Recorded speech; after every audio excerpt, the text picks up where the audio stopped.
이번 영상에서는 일본어 듣기, 그 중에서도 뉴스 듣기를 해보려고 합니다. 간략하게 이 영상으로 공부하는 방법을 소개해드리고 실제로 짧은 뉴스 한 편을 듣고 공부를 해보도록 하죠. 일단 제가 올리는 듣기 영상을 제대로 공부하시면 확실히 듣기 능력이 향상될 거예요. 저도 이런 방식으로 공부를 했고 무작정 청의 문제집만 푸는 것보단 훨씬 더 도움이 될 거예요. 다만 지금부터 언급하는 공부 방법을 잘 지켜주셔야 합니다. 자, 먼저 뉴스 영상을 처음부터 끝까지 시청을 해주세요.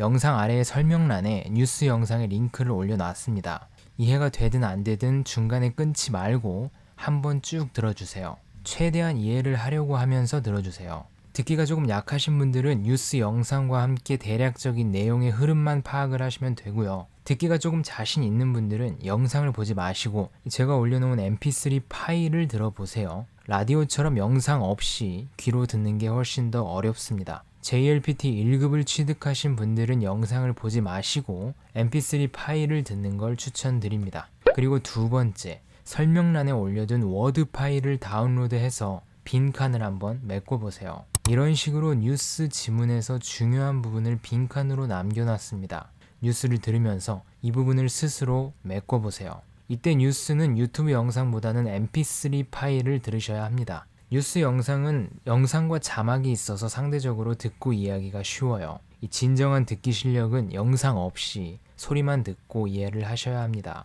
mp3 파일을 들으면서 뉴스 지문을 한번 완성시켜 보세요. 가장 좋은 건 뉴스 지문을 인쇄를 해서 빈칸을 손으로 직접 써가면서 메꾸는 겁니다. 하지만 인쇄를 하기 힘드신 분들은 자판으로라도 좋으니까 꼭 입력을 한번 해보세요. 이렇게 워드 파일에 빈칸을 되든 안 되든 다 메꾸신 후에 영상을 보면서 저랑 답을 맞춰보면 되는 겁니다. 이런 방법으로 뉴스를 들어서 흐름을 파악하고 빈칸을 메꾸면서 세세한 단어들을 체크해주고 제 영상을 보면서 복습을 해주는 과정을 반복해 주시면 일본어가 조금씩 들리기 시작할 거예요. 이 듣기 공부에서 중요한 포인트에 대해서는 같이 공부를 하면서 살짝 뒤에서 언급을 하도록 하겠습니다. 여기서 영상을 멈추시고 오늘 다룰 뉴스를 듣고 스스로 빈칸을 메꿔 보시길 바랍니다. 자, 알려드린 방법대로 공부를 하셨을 거라 생각을 하고 첫 번째 뉴스 듣기를 시작해 보도록 하죠. 이 빈칸을 메꿔보지 않으면 내가 어느 부분이 잘 안 들리는지 파악하기가 힘들어요. 꼭 메꿔 보시고요. 자, 이번 뉴스의 주제는 교통사고였죠. 길지 않은 뉴스로 골랐기 때문에 힘들지는 않았을 거예요. 난이도도 그다지 높지 않습니다. 첫 번째 문장부터 들어보죠. 今日午前8時半前、宇都宮市下岡本町の交差点で車と自転車の事故が起きたと通報がありました。 자, 가장 첫 번째 빈칸 어렵지 않죠. 오늘이라는 뜻을 지닌 쿄죠. 이 부분을 못 쓰셨다면 듣기가 굉장히 부족한 거예요. 남들보다 몇 배로 공부를 해서 듣기 능력을 끌어올려 주셔야 합니다. 宇都宮市下岡本町の交差点で 자, 그리고 우츠노미야시 시모 오카모토초는 사고가 일어난 지역 이름이죠. 이 토치기현에 있는 시입니다. 이 토치기현 자체도 생소하죠. 이런 이상한 지명을 듣게 되면 뭐라고 하는지를 몰라서 당황하게 되는데 조금 익숙해지시면 지명 이름이구나 하고서 바로 그냥 넘기시면 됩니다. 일본인들도 유명하지 않은 시나 초는 모릅니다. 읽지도 못하는 경우도 많아요. 여기에 스트레스를 받지 마시고 지역 이름이구나 라고 생각을 하고 넘어가 주시면 됩니다. 宇都宮市下岡本町の交差点で 자, 그리고 이 부분 코사탱이라고 하고 있죠. 들리셔야 되는 부분이에요. 여러 차들이 교차하는 도로의 삼거리, 사거리 같은 교차로를 통틀어서 코사탱이라고 부릅니다. 주로 사거리 도로를 코사탱이라고 해요. 자, 이어서 들어보죠. 宇都宮市下岡本町の交差点で車と自転車の事故が起きたと通報がありました。 차랑 자전거의 사고가 발생했다. 이 발생했다라는 표현 오키루라는 동사를 이용해 줬어요. 장문 영상에서도 몇 번 나온 동사입니다. 車と自転車の事故が起きたと通報がありました。 자, 그리고 다음 빈칸은 쯔호라는 표현 분명히 들렸을 텐데 이 단어를 몰라서 이해가 안 되셨을 수가 있어요. 이 쯔호, 직역을 하면 통보라는 뜻인데요. 경찰에 신고하다라고 할 때 신고라는 단어 대신에 일본에서는 쯔호, 통보라는 단어를 씁니다. 교차로에서 사고가 일어났어요 라고 누군가가 경찰에 신고했다는 거죠. 이렇게 경찰에 신고를 할 때 쯔호라는 단어를 쓴다는 걸 알아두지 않으면 이 쯔호라는 단어가 들려도 이해가 되지 않습니다. 이 외국어 듣기 공부에서 귀가 뚫리려면 무작정 많이 듣는 게 아니라 이런 부분을 공부하고 외워주는 학습이 병행되어야 합니다. 제가 듣기 공부에서 가장 중요하게 생각하는 부분이 바로 이 부분이에요. 일본어라는 외국어 자체가 발음 자체는 어렵지 않기 때문에 뭐라고 하는지 들리긴 들려요. 프랑스어, 아랍어, 러시아어처럼 발음 자체가 어려워서 뭐라고 하는지 받아 적을 수가 없는 그 정도 수준의 외국어는 아니라는 거죠. 뭐라고 하는지 들리긴 들리는데 이해가 되지 않을 뿐이죠. 왜냐하면 단어의 뜻을 모르거나 그 단어가 쓰이는 문맥과 상황을 모르기 때문이죠. 뜻을 모르는 단어는 계속해서 외워주셔야 되고 단어가 쓰이는 상황과 문맥은 듣기나 독해 또는 작문 공부를 하면서 이해를 하고 외워주셔야 합니다. 이 두 가지를 계속해서 병행하면서 듣기 공부를 해주셔야 듣기가 빨리 늘고 바로 이 부분이 제가 영상을 통해서 도움을 드리려고 하는 부분입니다. 잘못된 공부 방법 중에 하나가 듣기 문제집만 푸는 것과 이해도 안 가는데 귀가 뚫릴 때까지 듣는다고 무작정 듣는 거예요. 문제집만 풀면 답을 골라내는 능력은 확실히 늘지만 이 세세한 포인트까지 확실히 이해하고 짚어내는 능력은 그다지 늘지 않습니다. 문제집으로 공부를 하더라도 답을 맞추고 끝내는 게 아니라 지문 하나하나를 곱씹어 보면서 모르는 단어들을 다 외우고 이 단어가 왜 이런 상황에서 사용이 되었는지를 이해해 주셔야 돼요. 마찬가지로 라디오나 TV를 틀어놓고 무작정 듣기만 한다고 실력이 오르진 않아요. 이렇게 해서 실력이 오르시는 분들은 이미 상당한 일본어 실력을 갖추고 있는 분들이에요. 실력을 갖추고 있는 사람이 계속 일본어 뉴스나 드라마를 들어주면서 말의 스피드나 억양에 익숙해져서 실력이 한 단계 더 오르는 거죠. 아직 일본어 수준이 부족한데 무작정 듣는다고 귀가 뚫리지 않습니다. 한 문장을 듣더라도 그 문장에 나오는 표현과 단어들을 습득하고 반복해서 듣는 게 귀를 뚫는 데는 더 도움이 된다는 거죠. 여기서도 이 쯔호라는 단어가 경찰에 신고한다는 뜻이구나 라는 걸 알게 되면 다른 뉴스에서 또 이 단어가 나왔을 때 바로 이해가 되겠죠. 이런 부분을 영상을 보시면서 공부를 해주시면 됩니다. 자, 다음 문장 가죠.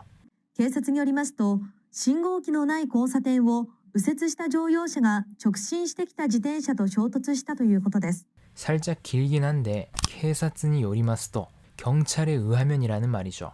지금부터 언급하는 내용은 경찰한테서 들은 내용이라는 거예요.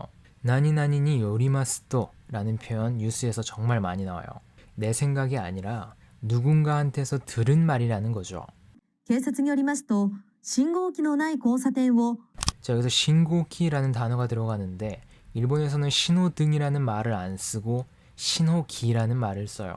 信号機のない交差点を 독해할 때는 전혀 문제가 되지 않는 단어인데 이 듣기에서 신고키라고 빠르게 말하고 지나가면 바로 이해가 되지 않습니다. 신호등을 신고키라고 하는 걸 완벽하게 알고 숙지하고 계셔야 들리는 겁니다.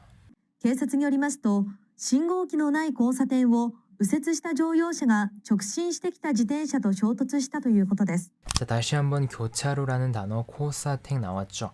써보시고요. 이 다음 빈칸 좀 어려운데 우세츠라고 하고 있어요. 이 우회전이라는 말입니다. 우회전은 우세츠, 좌회전은 사세츠라고 해요. 좌회전은 자세츠가 아니라 사세츠라고 합니다. 警察によりますと、信号機のない交差点を右折した乗用車が直進してきた自転車と衝突したということです。 자, 그 다음 빈칸도 어려울 수 있는데 승용차를 조요샤라고 합니다. 보통 회화에서 친구들과 말을 할 때는 그냥 쿠르마라고 하지 조요샤라는 단어는 거의 안 씁니다. 하지만 뉴스에서는 이런 승용차, 조요샤라는 단어가 많이 나와요. 왜냐면 사고가 난 게 승용차인지 트럭인지 버스인지 확실하게 구별을 해줘야 되기 때문입니다. 그냥 쿠르마라고 하면 이게 승용차인지 버스인지 모르겠죠. 조요샤라는 단어도 독해에서 보면 바로 승용차라고 이해가 되는 단어인데 듣기에서 나오면 어렵게 느껴져요. 대충 한자만 보고 어렴풋이 뜻만 알 정도로 공부를 해뒀기 때문입니다. 듣고 끝내지 마시고 소리내서 발음을 한번 해보세요. 조요샤 조요샤. 이 조요샤라는 발음에 익숙해져야지 들었을 때도 바로 이해가 됩니다. 右折した乗用車が直進してきた自転車と衝突したということです。 자, 다음 빈칸은 촉신이라는 단어가 들어가죠. 직진이라는 단어예요. 생소할 수도 있는데 외워주시고 한 번 더 들어보세요. 右折した乗用車が直進してきた自転車と衝突したということです。 자, 그리고 마지막 빈칸은 충돌, 쇼토츠입니다. 이런 충돌 사고에서 꼭 등장하는 단어겠죠. 여기서 마지막에 또 이유코토 데스라는 건 내 생각이 아니라 경찰이 그렇게 말했어요 라는 거죠. 무엇 했다고 합니다 라는 뜻입니다. 자, 다음 문장 들어보죠. 自転車には57歳の女性とその孫の3歳の女の子が乗っていて、2人とも病院に運ばれましたが、女性は腰を打撲するなどの軽い怪我、女の子は頭を打っていて重傷です。 이 뉴스가 어렵게 느껴지는 이유가 한 문장 한 문장이 길고 딱딱한 단어들이 많이 사용이 되기 때문이죠. 그래도 가장 정확하고 깔끔한 발음이기 때문에 이 듣기 공부를 하기에는 굉장히 좋습니다. 여기서 첫 번째 빈칸은 마고라고 했어요. 손자라는 뜻입니다. 이 뒤에 3살짜리 여자아이라고 나오죠. 자기 딸이 아니라 3살 된 손자랑 자전거를 타고 가다가 사고가 난 거죠. 自転車には57歳の女性とその孫の3歳の女の子が乗っていて、 이번 빈칸은 노떼이떼인데 타다, 노루라는 단어를 현재 진행형으로 써준 거죠. 타고 있었는데 라는 말입니다. 2人とも病院に運ばれましたが、 다음 빈칸은 하코바레 마시다가 겠죠. 이 구급차 같은 것에 실려서 운반되어졌다라는 거예요. 이럴 때 하코브라는 동사를 수동태로 써서 하코바레루라고 표현을 합니다. 이 피해자들이 제 발로 걸어서 병원에 간 게 아니라 구급차 같은 무언가에 실려갔다라는 걸 이 단어로 유추할 수 있는 거겠죠. 이어서 보죠. 女性は腰を打撲するなどの軽い怪我、女の子は頭を打っていて重傷です。 자, 여성은 코시오 나보쿠스르나도 카루이케가라고 했는데 코시는 어렵지 않았죠. 허리를 뜻하고요. 이 나보크라는 단어가 조금 어려웠을 텐데 타박이라는 뜻입니다. 이런 의학 용어들만 모아서 영상을 하나 올렸죠. 실제로 이렇게 여기저기에 사용이 됩니다. 나보크스르라는 형태로 쓰여서 직역을 하면 타박하다, 타박을 하다가 돼서 살짝 어색하게 느껴지는데 이렇게 사용을 합니다. 타박상을 입었다라고 외워주시면 돼요. 나보크스르라고도 하고 나보크쇼 우케루라고도 합니다. 나보크쇼, 타박상이라는 단어를 쓸 때는 우케루라는 동사를 써줍니다. 그리고 케가라는 단어가 상처죠. 가루이 케가라고 하면 가벼운 상처라는 뜻입니다. 많이 다쳤을 때 이 중상을 오모이 케가라고 해도 되는데 이 표현은 상대적으로 사용이 많이 안 돼요. 계속 들어보면 나오는데 女性は腰を打撲するなどの軽い怪我、女の子は頭を打っていて重傷です。 여자아이는 머리를 부딪혀서 중상입니다. 빈칸에는 중상이라는 단어 주쇼가 들어갑니다. 오모이 케가라는 단어보다는 주쇼라는 단어를 쓴다는 거죠. 여기서 하나 알아두셔야 할 게 주쇼라는 발음을 지닌 한자가 2가지가 있어요. 이번 뉴스에서 사용된 단어는 오른쪽 한자죠. 왼쪽 오른쪽 둘 다 의미가 비슷한데 왼쪽은 어떤 병의 증상이 심하다라는 뉘앙스가 강하고 오른쪽은 어떤 상처가 굉장히 심하다라는 뉘앙스가 강하겠죠. 혼용해서 써도 큰 문제는 없지만 이 코로나에 걸려서 중상이다라고 하는 경우에는 이 상처가 아니라 증상이기 때문에 오른쪽 주쇼보다는 왼쪽의 주쇼가 더 어울리겠죠. 알아두시고요. 마지막 문장 들어보죠. 現場の交差点には一時停止の規制があり、警察は事故の状況を調べています。 코사탱이라는 단어 또 나왔죠. 이 단어는 확실히 외워졌을 거예요. 이찌지테시는 일시정지입니다. 이 단어는 알고 계실 텐데 잘 안 들렸을 수가 있어요. 반복을 해서 들어보고 소리를 내서 발음에 익숙해지셔야 합니다. 現場の交差点には一時停止の規制があり、 현장의 교차로에는 일시정지 규제가 있다라는 말인데 이 자동차가 일시정지를 하지 않고 그냥 빠르게 달리다가 자전거랑 충돌한 게 아닌가 이걸 경찰이 조사를 하고 있다는 겁니다. 보통 신호등이 없는 교차로의 경우에는 이렇게 일시정지 표지판이 있어요. 現場の交差点には一時停止の規制があり、警察は事故の状況を調べています。 자, 마지막 빈칸은 어렵지 않죠. 지코, 사고라는 단어를 써주시면 됩니다. 자, 그럼 이번에는 뉴스 전체를 다시 한번 들어보죠. 今日午前8時半前、宇都宮市下岡本町の交差点で、車と自転車の事故が起きたと通報がありました。警察によりますと、信号機のない交差点を右折した乗用車が直進してきた自転車と衝突したということです。自転車には57歳の女性とその孫の3歳の女の子が乗っていて、2人とも病院に運ばれましたが、女性は腰を打撲するなどの軽い怪我、女の子は頭を打っていて重傷です。現場の交差点には一時停止の規制があり、警察は事故の状況を調べています。 단어나 표현 등을 공부한 후에 들으니까 확실히 더 잘 들리죠. 이런 식으로 공부를 계속 하다 보면 조금씩 들리는 양이 많아지게 되고 그게 소위 말하는 귀가 뚫려가는 과정입니다. 이번 영상은 일본어 듣기에 대한 설명이 조금 많아져서 길어졌는데 다음 듣기 영상부터는 조금 더 짧아지겠죠. 복습을 잘 해주시고 이 mp3 파일은 휴대폰에 넣어서 수시로 들어주시면 도움이 많이 됩니다. 자, 그럼 다음 영상에서 뵙도록 하죠.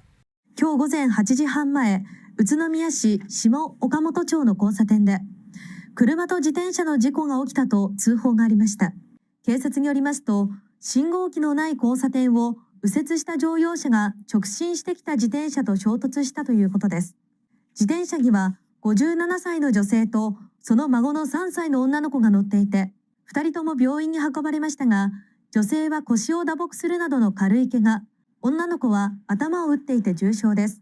現場の交差点には一時停止の規制があり、警察は事故の状況を調べています。